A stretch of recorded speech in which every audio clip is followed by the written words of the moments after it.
Hello, good morning. ഇന്നത്തെ നമ്മുടെ special എന്ന് പറയുന്നത് തേങ്ങാ ചമ്മന്തിയാണ്.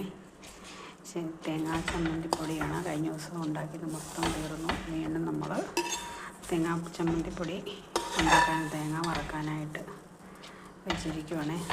ഞാൻ എല്ലാ ഇൻഗ്രീഡിയൻസും ഇതിനകത്ത് ഇട്ടിട്ടാണ് വറക്കുന്നത്. കരിവേപ്പില, വറ്റൽമുളക്, ഇഞ്ചി, ഉള്ളി എല്ലാം കൂടെ ചേർത്താണ് നമ്മൾ തേങ്ങ വറക്കുന്നത്. ഇതാണ് നമ്മൾ ചമ്മന്തിപ്പൊടിക്കുള്ള ഇൻഗ്രീഡിയൻസ് എല്ലാം കൂടി ഇട്ട് വറുത്തുകൊണ്ടിരിക്കുക. എല്ലാവരും നോക്കിക്കോ. നന്നായിട്ട് എല്ലാം ചേർത്താണ് നമ്മൾ ചെയ്യുന്നത്. അപ്പം ഇതിന് മുമ്പത്തെ പ്രാവശ്യം ചമ്മന്തിപ്പൊടിയുടെ വീഡിയോ ഇട്ടിട്ടുണ്ട്.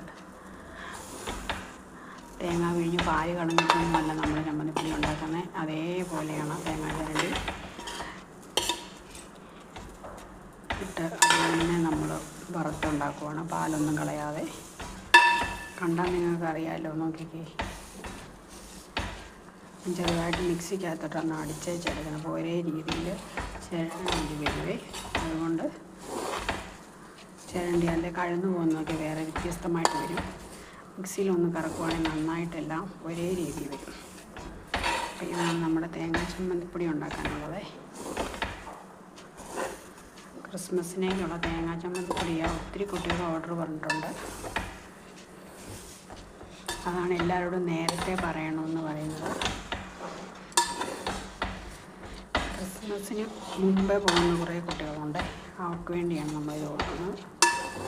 അപ്പോൾ ഓക്കെ, താങ്ക് യു.